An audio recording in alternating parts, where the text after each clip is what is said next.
Hello विद्यार्थियों, प्रिय पाठकों, श्रोताओं, आप सभी का स्वागत है।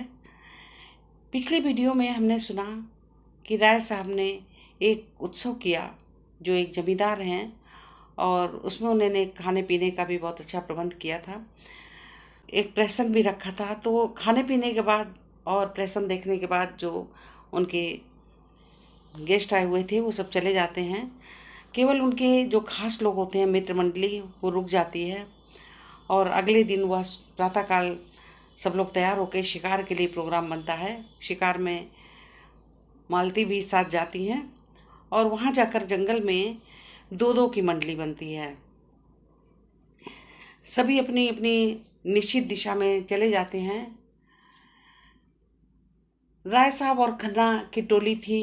राय साहब शिकार के ताक में थे, पर खन्ना कोई दिलचस्पी नहीं ले रहे थे। वो सोच रहे थे कि समय मिले तो अपने बिजनेस की बात करें, एक दो पॉलिसी राय साहब से करा ली जाए, इंश्योरेंस करवा दें। अपनी कंपनी की पॉलिसी लेने को राय साहब को सलाह देते हैं और समझाते हुए कहते हैं, आप हमारी शुगर मिल में शामिल हो जाइए।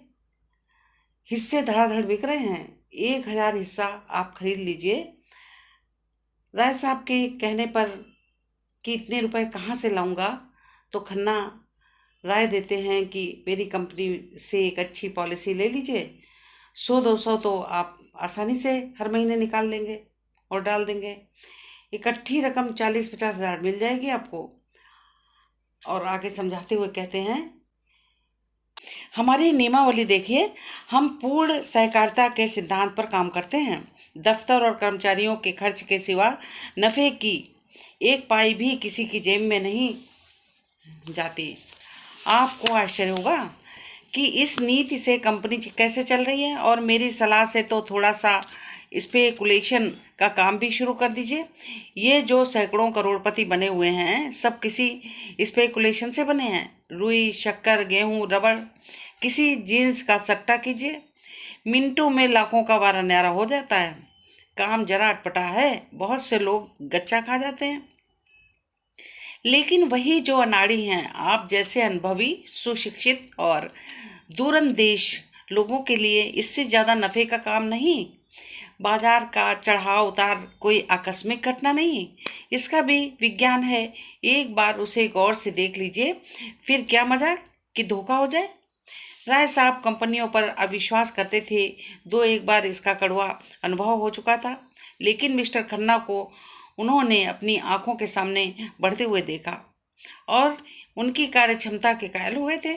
अभी 10 साल पहले जो व्यक्ति बैंक में क्लर्क था, वो अपने अध्यवसाय, पुरुषार्थ और प्रतिभा से शहर में पूछता था उसकी सलाहों की उपेक्षा न की जा सकती है।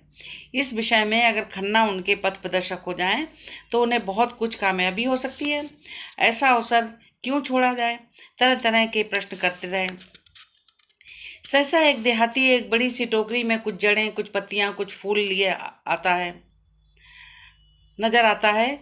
खन्ना ने पूछा, अरे क्या बेचता है? देहाती सकपका गया, डरा कहीं बेगार में न पकड़ जाए। बोला, कुछ तो नहीं मालिक, यही घास पात है। क्या करेगा इनका? बेचूंगा मालिक, जड़ी बूटी है। कौन कौन सी जड़ी बूटी है बता? देहाती ने अपना औषधालय खोल कर दिखलाया।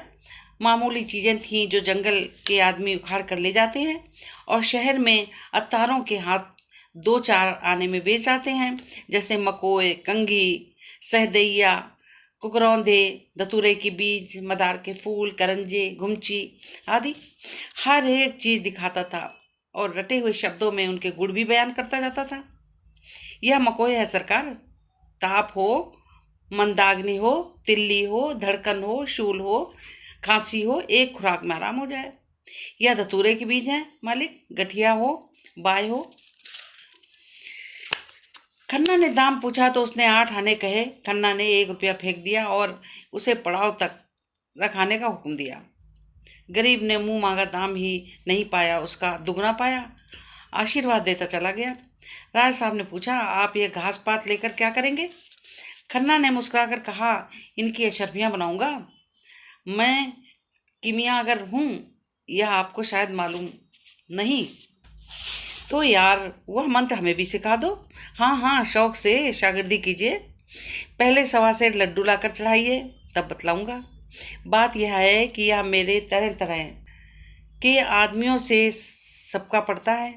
कुछ ऐसे लोग आते हैं जो जड़ी बूटियों पर जान देते हैं। उनको इतना मालूम हो जाए कि यह किसी फकीर ने दी हुई बूटी है, फिर आपको खुशामद करेंगे, नाक रगड़ेंगे, और आप वह चीज़ उन्हें दे दें तो हमेशा के लिए आपके ऋणी हो जाएंगे। 1 रुपए में अगर 10-20 बुद्धुओं पर एहसान का नमदा कसा जा सका है तो क्या बुरा है। जरा यह एहसान से बड़े बड़े काम निकल जाते हैं। राय साहब ने कुतूहल के साथ पूछा, मगर इन बूटियों के गुण आपको याद कैसे रहेंगे? खन्ना ने कहा, हमारा आप भी राय साहब बड़े मज़े की बातें हैं करते हैं। जिस बूटी में जो भी गुड़ चाहे बता दीजिए, वह आपकी लियाकत पर मुनहसर है। सेहत तो रुपए में 8 आने विश्वास से होती है। आप तो इन बड़े बड़े अफसरों को देखते हैं और इन लंबी पूंछ वाले विद्वानों को, इन रईसों को, ये सब अंधविश्वासी होते हैं। मैं तो वनस्पति शास्त्र के प्रोफेसर को जानता हूँ जो कुकरौंधे का नाम भी नहीं जानते। इन विद्वानों का मजाक तो हमारी स्वामी जी खूब उड़ाते हैं। आपको तो कभी उनके दर्शन न हुए होंगे। अब की आप आएंगे तो मैं उनसे मिलवाऊंगा। जब से मेरे बगीचे में ठहरे हैं, रात रात दिन तांता लगा रहता है। माया तो उन्हें छू तक नहीं गई, केवल एक बार दूध पीते हैं। ऐसा विद्वान महात्मा मैंने आज तक नहीं देखा। न जाने कितने वर्ष हिमालय पर तप करते रहे, पूरे सिद्ध पुरुष हैं। आप उनसे अवश्य दीक्षा लीजिएगा। मुझे विश्वास है आपकी ये सारी कठिनाइयाँ छूमंतर हो जाएंगी। आपको देखते ही हमारा भूत भविष्य सब सुनाएंगे। ऐसे प्रसन्न मुख हैं कि देखते ही मन खिल उठता है। ताजुब तो यह है कि खुद इतने बड़े महात्मा हैं, मगर सन्यास, त्याग और मंदिर और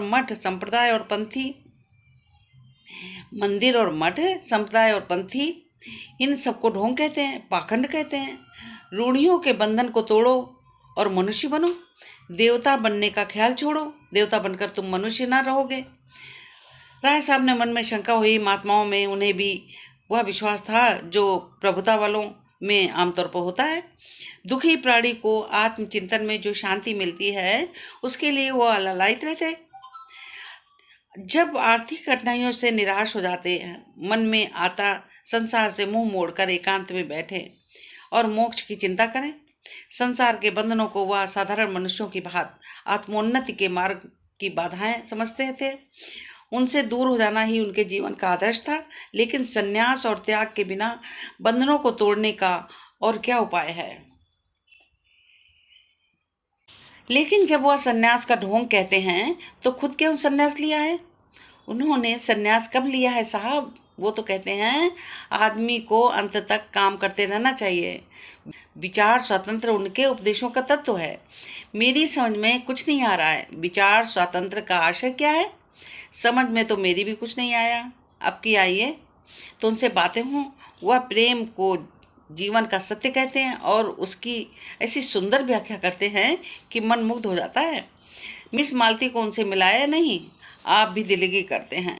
मालती को भला उनसे क्यों मिलाता? वो आके पूरा ना हुआ था कि सामने झाड़ी में सरसराहट की आवाज़ सुनकर चौंक गए और प्राण रक्षा की प्रेरणा से राय साहब के पीछे आ गए। झाड़ी में से एक तेंदुआ निकला और मंद गति से सामने की ओर चला गया। राय साहब ने बंदूक उठाई, निशाना बांधना चाहते थे। खन्ना ने कहा, यह क्या करते हैं आप? खान ख्वाह उसे छेड़ रहे हैं। कहीं लौट पड़े तो? लौट क्या पड़ेगा, वहीं ढेर हो जाएगा। तो मुझे इस टीले पर चढ़ जाने दीजिए। मैं शिकार का ऐसा शौकीन नहीं हूँ। तब क्या शिकार खेलने चले थे? शामत, और क्या। राय साहब ने बंदूक नीचे कर ली। बड़ा अच्छा शिकार निकल गया। ऐसे अवसर कम मिलते हैं। मैं तो अब यहाँ नहीं ठहर सकता, खतरनाक जगह है। एक आध शिकार तो मार लेने दीजिए। खाली हाथ लौटते शर्म आती है। आप मुझे कृपया करके कार के पास पहुँचा दीजिए, फिर चाहे तेंदुए का शिकार कीजिए या चीते का। आप बड़े डरपोक हैं मिस्टर खन्ना, सच। व्यर्थ में अपनी जान खतरे में डालना बहादुरी नहीं है राय साहब।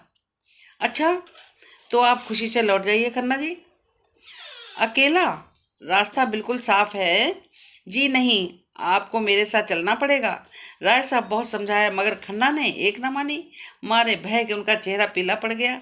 उस वक्त अगर झाड़ी में से एक गिलहरी भी निकल आती तो चीख मार कर गिर पड़ते। बोटी बोटी कांप रही थी, पसीने से तर हो गए थे। राय साहब को लाचार होकर उनके साथ लौटना पड़ा। जब दोनों आदमी बड़ी दूर तक निकल आए तो खन्ना के होश ठिकाने आए, लेकिन धीरे से बोले, मैं खतरे से नहीं डरता, लेकिन खतरे के मुंह में उंगली डालना हिमाकत है। अजी जाओ भी, जरा सा तेंदुआ देख लिया तो जान निकल गई। मैं शिकार खेलना उस जमाने का संस्कार समझता हूँ जब आदमी पशु था। तब से संस्कृत बहुत आगे बढ़ गई है, कन्ना जी बोले। राय साहब बोले, मैं मिस मालती से आपकी कलई खोलूंगा। मैं अहिंसावादी होना लज्जा की बात नहीं समझता। अच्छा, तो यह आपका अहिंसावाद है? शाबाश, खन्ना ने गर्व से कहा। जी हाँ, ये मेरा अहिंसावाद है। आप बुद्ध और शंकर के नाम पर गर्व करते हैं और पशुओं की हत्या करते हैं। लज्जा आपको आनी चाहिए, न कि मुझे। कुछ दूर तक दोनों फिर चुपचाप चलते रहे। तब खन्ना बोले, तो आप कब तक आएंगे? मैं चाहता हूँ आप पॉलिसी का फॉर्म आज ही भर दें और शक्कर के हिस्सों का भी। मेरे पास दोनों फॉर्म भी मौजूद हैं। राय साहब ने चिंतित स्वर में कहा, जरा सोच लेने दीजिए। इसमें सोचने की जरूरत नहीं। तीसरी टोली मिर्जा खुर्शीद और मिस्टर तनखा की थी। मिर्जा खुर्शीद के लिए भूत और भविष्य सादे कागज की भांति था। वह वर्तमान में रहते थे, न भूत का पछतावा और न भविष्य की चिंता। जो कुछ सामने आ जाता उसमें जी जान से लग जाते। मित्रों की मंडली में वह विनोद के पुतले थे। काउंसिल में उनसे ज़्यादा उत्साही मेंबर कोई न था। जिस प्रश्न के पीछे पड़ जाते मिनिस्टरों को रुला देते। किसी के साथ रू रियायत करना न जानते थे। बीच बीच में परिहास भी करते जाते थे। उनके लिए आज जीवन था, कल का पता नहीं। गुस्सेवर भी ऐसे थे कि ताल ठोक कर सामने आ जाते थे। नम्रता के सामने दंडवत करते थे, लेकिन जहां किसी ने शान दिखाई और यह हाथ धोकर पीछे पड़ गए। न अपना लेना याद रखते थे, न दूसरों का देना। शौक था शायरी का और शराब का। औरत केवल मनोरंजन की वस्तु थी। बहुत दिन हुए हृदय का दिवाला निकाल चुके थे। मिस्टर तनखा दांव पेच के आदमी थे। सौदा पटाने में, मामला सुलझाने में, अड़ंगा लगाने में, बालों से तेल निकालने में, गला दबाने में, दुम झाड़कर निकल जाने में बड़े सिद्धहस्त। कहिए तो रेत के नाव चला दें, पत्थर पर दूब उगा दें, ताल्लुकेदारों को महाजनों के कर्ज दिलाना, नई कंपनियां खोलना, चुनाव के अवसर पर उम्मीदवार खड़े करना, यही उनका व्यवसाय था। खासकर चुनाव के समय उनकी तकदीर चमकती थी। किसी ओढ़े उम्मीदवार को खड़ा करते, दिलो जान से उसका काम करते और 10-20 हजार बना लेते। जब कांग्रेस का जोर था तो कांग्रेस के उम्मीदवार को सहायक थे। जब सांप्रदायिक दल का जोर था तो हिंदू सभा की ओर से काम करने लगे। मगर इस उलट फेर के समर्थन के लिए उनके पास ऐसी दलीलें थीं कि कोई उंगली न दिखा सकता था। शहर में सभी रईस, सभी हुक्काम, सभी अमीरों से उनका याराना था। दिल में चाहे लोग उनकी नीति पसंद न करें, पर वह स्वभाव से इतने नम्र थे कि कोई मुंह पर कुछ न कह सकता था। मिर्जा खुर्शीद ने रुमाल से माथे का पसीना पोंछकर कहा, आज तो शिकार खेलने के लायक दिन नहीं है। आज तो कोई मुशायरा होना चाहिए था। वकील ने समर्थन किया, जी हाँ, वहीं बाग में बड़ी बहार रहेगी। थोड़ी देर बाद मिस्टर तनखा ने मामले की बात छेड़ी। अब की चुनाव में बड़े बड़े गुल खिलेंगे, आपके लिए भी मुश्किल है। मिर्जा विरक्त मन से बोले, अब की मैं खड़ा ही न रहूंगा। तनखा ने पूछा, क्यों? मुफ्त की बकबक कौन करे, फायदा ही क्या मुझे। अब इस डेमोक्रेसी में भक्ति नहीं रही। जरा सा काम और महीनों की बहस। हाँ, जनता की आंखों में धूल झोंकने के लिए अच्छा स्वांग है। उससे तो कहीं अच्छा है कि गवर्नर रहे, चाहे वह हिंदुस्तानी हो या अंग्रेज, इससे बहस नहीं। एक इंजन जिस गाड़ी को बड़े मजे से हजारों मील तक खींच ले जा सकता है, उसे 10,000 आदमी मिलकर भी उतनी तेजी से नहीं खींच सकते। मैं तो यह सारा तमाशा देखकर काउंसिल से बेजार हो गया हूँ। मेरा बस चले तो काउंसिल में आग लगा दूं।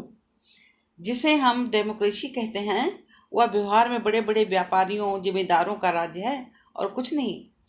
चुनाव में वही बाजी ले जाता है जिसके पास रुपए रुपए के जोर से उसके लिए सभी सुविधाएं तैयार हो जाती हैं। बड़े बड़े पंडित, बड़े बड़े मौलवी, बड़े बड़े लिखने और बोलने वाले, जो अपनी जबान और कलम से पब्लिक को जिस तरह से चाहे फेर दें, सभी सोने के देवता के पैरों पर मत्था रगड़ते हैं।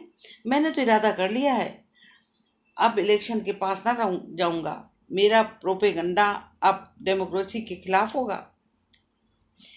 मिर्जा साहब ने कुरान की आयतों से सिद्ध किया उसने पुराने जमाने के बादशाहों के आदर्श कितने ऊंचे थे।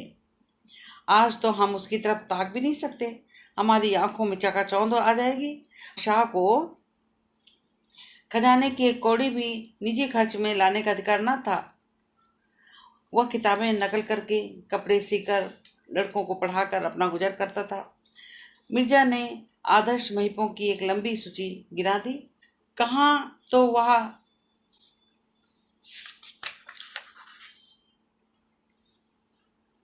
प्रजा को पालने वाला बादशाह,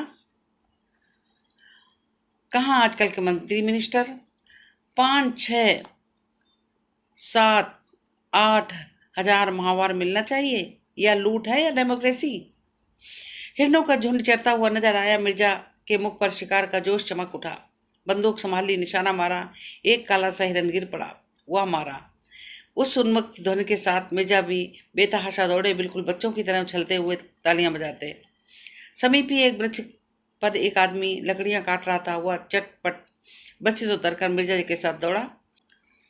हिरन की गर्दन में गोली लगी थी, उसके पैरों में कंपन हो रहा था और आंखें पथरा गई थी। लकड़हारे ने हिरन को करोड़ा नेत्रों से देखकर कहा, अच्छा पट्टा था, मन भर से कम ना होगा। हुक्म हो तो मैं उठाकर पहुंचा दूं। मिर्जा कुछ ना बोले। हिरन की टंगी हुई दीन वेदना से भरी आंखें देख रहे थे। अभी 1 मिनट पहले उसमें जीवन था। जरा सा पत्ता भी खड़खड़ाता तो कान खड़े हो करके चौकड़ियां भरता हुआ निकल भागता। अपने मित्रों और बाल बच्चों के साथ ईश्वर की उगाई हुई घास खा रहा था, मगर अब निस्पंद पड़ा था। उसकी खाल उधेड़ लो, उसकी बोटियां कर डालो, उसका कीमा बना डालो, उसे खबर भी ना होगी। उसके कीड़ामय जीवन में जो आकर्षण था, जो आनंद था, वह क्या इस निर्जीव शव में है। कितना सुंदर गठन था, कितनी प्यारी आंखें, कितनी मनोहर छवि। उसकी छलांग हृदय में आनंद की तरंगे पैदा कर देती थी और चौकड़ियां के साथ हमारा मन भी चौकड़ियां भरने लगता था। उसकी स्फूर्ति जीवन सा बिखेरती चलती थी, जैसे फूल सुगंध बिखेरता है। लेकिन अब उसे देखकर ग्लानि होती है। लकड़हारे ने पूछा, कहाँ पहुंचाना होगा मालिक? मुझे भी 2-4 पैसे दे देना। मिर्जा जी जैसे ध्यान से चौंक पड़े, बोले, अच्छा उठा ले, कहाँ चलेगा? जहाँ हुक्म हो मालिक। नहीं, जहाँ तेरी इच्छा हो वहाँ ले जा, मैं तुझे देता हूँ। लकड़हारे ने मिर्जा की ओर कौतूहल से देखा। कानों पर विश्वास न आया। अरे नहीं मालिक, हुजूर ने शिकार किया है तो हम कैसे खा लें? नहीं नहीं, मैं खुशी से कहता हूँ, तुम इसे ले जाओ। तुम्हारा घर यहाँ से कितनी दूर है? कोई आधा कोस होगा मालिक। तो मैं भी तुम्हारे साथ चलूंगा, देखूंगा तुम्हारे बाल बच्चे कैसे खुश होते हैं। ऐसे तो मैं ना ले जाऊंगा सरकार, आप इतनी दूर से आए हैं, इस कड़ी धूप में शिकार किया है, मैं कैसे उठा ले जाऊं? उठा उठा, देर न कर, मुझे मालूम हो गया तू भला आदमी है। लकड़हारे ने डरते डरते रह रहकर मिर्जा जी के मुख की ओर सशंक नेत्रों से देखते हुए कहा, कहीं बिगड़ न जाए। हिरन को उठाया। सहसा उसने हिरन को छोड़ दिया और खड़ा होकर बोला, मैं समझ गया मालिक, हुजूर इसकी हलाली नहीं की। मिर्जा जी ने हंसकर कहा, बस बस, तूने खूब समझा, अब उठा ले और घर चल। मिर्जा जी धर्म के इतने पाबंद थे। 10 साल से उन्होंने नमाजी न पढ़ी थी। 2 महीने में 1 दिन व्रत रख लेते थे। बिल्कुल निराहार, निर्जल। मगर लकड़हारे को इस ख्याल से जो संतोष हुआ था कि हिरन अब इन लोगों के लिए अखाद्य हो गया है, उसे फीका न करना चाहते थे। लकड़हारे ने हल्के मन से हिरन को गर्दन पर रख लिया और घर की ओर चल दिया। तनख्वाह भी तटस्थ से वहीं पेड़ के नीचे खड़े थे। धूप में हिरन के पास जाने को कष्ट क्यों उठाते, कुछ समझ में नहीं आ रहा था। मामला क्या है। लेकिन जब लकड़हारे को उल्टी दिशा में जाते देखा तो आकर मिर्जा से पूछा, आप उधर कहाँ जा रहे हैं हजरत, क्या रास्ता भूल गए? मिर्जा ने अपराधी भाव से मुस्कुरा कर कहा, मैंने शिकार उस गरीब आदमी को दे दिया, अब जरा इसके घर चल रहा हूँ, आप भी आइए ना। तनखा ने मिर्जा को कौतूहल दृष्टि से देखा, बोले, आप अपने होश में हैं या नहीं? कह नहीं सकता, मुझे खुद नहीं मालूम। शिकार उसे क्यों दे दिया? इसलिए कि उसे पाकर इसे जितनी खुशी होगी मुझे या आपको ना होगी। तनखा खिसियाकर बोले, जाइए, सोचा था खूब कबाब उड़ाएंगे, सो आपने सारा मजा किरकिरा कर दिया। खैर, राय साहब और मेहता कुछ ना कुछ लाएंगे ही, कोई गम नहीं। मैं इस इलेक्शन के बारे में कुछ अर्ज करना चाहता हूँ। आप नहीं खड़ा होना चाहते हैं तो ना सही, आपकी मर्जी, लेकिन आपको इसमें क्या तामुल है कि जो लोग खड़े हो रहे हैं उनसे इसकी अच्छी कीमत वसूल की जाए। मैं आपसे सिर्फ इतना चाहता हूँ कि आप किसी पर यह भेद ना खुलने दें कि आप नहीं खड़े हो रहे हैं। सिर्फ इतनी मेहरबानी कीजिए मेरे साथ। ख्वाजा जमाल ताहिर इस शहर से खड़े हो रहे हैं। रईसों के वोट तो 16 आने उनकी तरफ हैं, हुक्काम भी उनकी मददगार है, फिर भी पब्लिक पर आपका जो असर है उससे उनकी कोर दब रही है। आप चाहें तो आपको उनसे 10-20 हज़ार रुपये महज ये हाजिर कर देने के लिए मिल सकते हैं। आप उनकी खातिर बैठ जाएं। नहीं, मुझे अर्ज कर लेने दीजिए। इस मामले में आपको कुछ नहीं करना है, आप बेफिक्र होकर बैठिए। मैं आपकी तरफ से मैनिफेस्टो निकाल दूंगा और उसी शाम को आप मुझसे 10,000 नकद वसूल कर लीजिए। मिर्जा साहब ने उनकी ओर हिकारत से देखकर कहा, मैं ऐसे रुपए पर और आप पर लानत भेजता हूँ। मिस्टर तनखा ने जरा भी बुरा नहीं माना, माथे पर बल तक ना आने दिया। मुझ पर जितनी लानत चाहे भेजें, मगर रुपए पर लानत भेजकर आप अपना ही नुकसान कर रहे हैं। मैं ऐसी रकम को हराम समझता हूँ। आप शरीयत के इतने पाबंद तो नहीं हैं। लूट की कमाई को हराम समझने के लिए शरा का पाबंद होने की जरूरत नहीं है। तो इस मामले में क्या आप फैसला तब्दील नहीं कर सकते? जी नहीं। अच्छी बात है, उसे जाने दीजिए। किसी बीमा कंपनी के डायरेक्टर बनने में तो आपको कोई इतराज नहीं है। आपको कंपनी का एक हिस्सा भी न खरीदना पड़ेगा, आप सिर्फ अपना नाम दे दीजिएगा। जी नहीं, मुझे मंजूर नहीं। मैं कई कंपनियों का डायरेक्टर, कई का मैनेजिंग एजेंट, कई का चेयरमैन था। दौलत मेरे पाँव चूमती थी।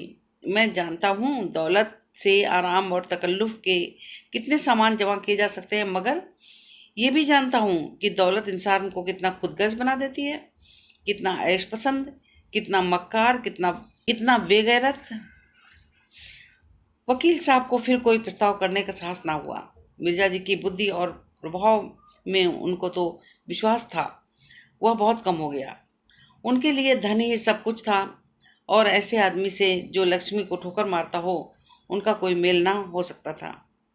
लकड़हारा हिरण को कंधे पर रखे लपका चला जा रहा था। मिर्जा ने भी आदमी कदम बढ़ाया और स्थूलकाय तनखा पीछे रह गए। उन्होंने पुकारा, जरा सुनिए मिर्जा जी, आप तो भागे जा रहे हैं। मिर्जा जी ने बिना रुके जवाब दिया, वह गरीब बोझ लिए इतनी तेजी से चला जा रहा है, हम क्या अपना बदन लेकर भी बराबर नहीं चल सकते? लकड़हारे ने हिरन को एक ठूंठ पर उतार कर रख दिया और दम लेने लगा। मिर्जा साहब ने पूछा, थक गए क्यों? लकड़हारे ने सकुचाते हुए कहा, बहुत भारी है सरकार, तो लाओ कुछ देर मैं ले लेता हूँ। लकड़हारा हंसा। मिर्जा डील डॉल में उससे कहीं ऊंचे और मोटे ताजे थे, फिर भी वह दुबला पतला आदमी उनकी इस बात पर हंसा मिर्जा जी पर जैसे चाबुक पड़ गया हो। तुम हंसे क्यों? क्या तुम समझते हो मैं इसे उठा नहीं सकता? लकड़हारे ने मानो क्षमा मांगी, सरकार आप बड़े आदमी हैं, बोझ उठाना तो हम जैसे मजदूरों का काम है। मैं तुम्हारा दुगना जो हूँ, इससे क्या होता है मालिक? मिर्जा जी का पुरुषत्व अपना और अपमान न सह सका। उन्होंने बढ़कर हिरन को गर्दन उठा लिया और चले, मगर मुश्किल से 50 कदम चले होंगे कि गर्दन फटने लगी, पांव थरथराने लगे, आंखों में तितलियां उड़ने लगी। कलेजा मजबूत किया और 20 कदम चले। कम वक्त कहाँ रह गया, जैसे इस लाश में शीशा भर दिया गया हो। जरा मिस्टर तनखा की गर्दन पर रख दूं तो मजा आए, मशक की तरह जो फूले चलते हैं। जरा इसका मजा भी तो देखें। लेकिन बोझा उतारें कैसे? दोनों अपने दिल में कहेंगे बड़ी जवामर्दी दिखाने चले थे। 50 कदम में ची बोल गए। लकड़हारे ने चुटकी ली, कहो मालिक कैसे रंग ढंग है, बहुत हल्का है ना। मिर्जा जी को बोझ कुछ हल्का मालूम होने लगा। बोले उतनी दूर से तो ले ही आ जाऊंगा जितनी दूर तुम लाए हो। कई दिन गर्दन दुखेगी मालिक। तुम क्या समझते हो मैं यूं ही फूला हुआ हूँ? नहीं मालिक, अब तो ऐसा नहीं समझता, मुदा आप हैरान ना हो, वह चट्टान है, उस पर उतार दीजिए। मैं अभी इसे इतनी ही दूर ले जा सकता हूँ, मगर यह अच्छा तो नहीं लगता। मैं ठाला चलूं और आप लदे रहें। मिर्जा साहब ने चट्टान पर हिरन को उतार कर रख दिया। वकील साहब आ पहुंचे। मिर्जा ने दाना फेंका। अब आपको कुछ दूर ले चलना पड़ेगा जनाब। वकील साहब की नज़रों में अब मिर्जा जी की कोई महत्व न था। बोले मुआफ़ कीजिए, मुझे अपनी पहलवानी का दावा नहीं है, बहुत भारी नहीं है सच। अजी रहने दीजिए। आप अगर इसे 100 कदम ले चलें तो मैं वादा करता हूँ आप मेरे सामने जो तजवीज़ रखेंगे मैं उसे मंजूर कर लूँगा। मैं इन चकमों में नहीं आता। मैं चकमा नहीं दे रहा, वल्लाह आप जिस हल्के से कहेंगे खड़ा हो जाऊंगा, जो हुक्म देंगे बैठ जाऊंगा। जिस कंपनी में डायरेक्टर, मेंबर, मुनीम, कन्वीनर और जो कुछ कहिएगा बन जाऊंगा। बस 100 कदम ले चलिए। मेरी तो ऐसे ही दोस्तों से निभती है जो मौका पड़ने पर सब कुछ कर सकते हों। तनखा का मन चुलबुला उठा। मिर्जा अपने कॉल के पक्के थे, उसमें कोई संदेह न था। हिरन ऐसा क्या भारी मालूम होगा। आखिर मिर्जा इतनी दूर ले ही आए, बहुत ज़्यादा थके तो नहीं जान पड़ते। अगर इनकार करते तो सुनहरा अवसर हाथ से निकल जाता। आखिर ऐसा क्या कोई पहाड़ है? बहुत होगा 4-5 पसेरी होगा। 2-4 दिन गर्दन ही तो दुखेगी। जेब में रुपए हों तो थोड़ी सी बीमारी सुख की वस्तु है। 100 कदम की रही। हाँ, 100 कदम मैं गिनता चलूँगा। देखिए निकल ना जाइएगा। निकल जाने वाले लानत भेजता हूँ। तनखा ने जूता का फीता फिर बांधा, कोट उतार कर लकड़हारे को दे दिया, पतलून ऊपर चढ़ाई, रुमाल से मुंह पोछा और इस तरह हिरन को देखा जैसे मानो ओखली में सिर देने जा रहे हों। फिर हिरन को उठाकर गर्दन पर रखने की चेष्टा की। 2-3 बार जोर लगाने पर लाश गर्दन पर तो आ गई, पर गर्दन ना उठ सकी। कमर झुक गई। बुरी तरह से हाँफ उठे। लाश की जमीन पर पटकने वाले थे कि मिर्जा ने उन्हें सहारा देकर आगे बढ़ाया। तनखा ने एक डग इस तरह उठाया जैसे दलदल में पाँव रखे हों। मिर्जा ने बढ़ावा दिया। शाबाश मेरे शेर, वाह वाह। तनखा ने एक डग और रखा, मालूम गर्दन टूटी जाती है। मार लिया मैदान, शाबाश, जीते रहो पट्टे। तनखा 2 डग बढ़े, आंखें निकली जा पड़ती थी। बस एक बार और जोर मारो दोस्त। 50 कदम की ही रही। वकील साहब का बुरा हाल था। वह बेजान हिरन शेर की तरह उनको दबोचे हुए था। उनका हृदय रक्त चूस रहा था। सारी शक्तियां जवाब दे चुकी थी। केवल लोभ किसी लोहे की धरन की तरह छत को संभाले हुए था। 1 से 25,000 तक की गोटी थी, मगर अंत में शहतीर भी जवाब दे गई। लोभी की कमर भी टूट गई। आंखों के सामने अंधेरा छा गया। सिर में चक्कर आया और वो शिकार गर्दन पर लिए पथरीली जमीन पर गिर पड़े। मिर्जा ने तुरंत उन्हें उठाया और अपने रुमाल से हवा करते हुए उनकी पीठ ठोकी। जोड़ तो तुमने खूब मारा, लेकिन तकदीर के खोटे हो। तनखा ने हाँफते हुए लंबी सांस खींचकर कहा, आपने तो आज मेरी जान ही ले ली। 2 मन से कम ना होगा ससुर। मिर्जा ने हंसते हुए कहा, लेकिन भाईजान मैं भी तो इतनी दूर उठाकर लाया था। वकील साहब खुशामद करनी शुरू की। मुझे तो आपकी फरमाइश पूरी करनी थी, आपको तमाशा देखना था, वह आपने देख लिया। अब आपको अपना वादा पूरा करना होगा। आपने मुआहदा कब पूरा किया? कोशिश तो जान तोड़ कर की, इसकी सनद नहीं। लकड़हारे ने फिर हिरन उठा लिया, भागा चला जा रहा था। वह दिखा देना चाहता था कि तुम लोगों ने कांख कूंख कर 10 कदम भी उठा लिया तो ये ना समझो कि पास हो गए। इस मैदान में दुर्बल होने पर भी तुमसे आगे रहूँगा। हाँ, कागज तुम चाहो जितना काला करो, झूठे मुकदमे चाहे जितने बनाओ। एक नाला मिला जिसमें बहुत थोड़ा पानी था। नाले के उस पार टीले पर एक छोटा सा 5-6 घरों का पुरवा था।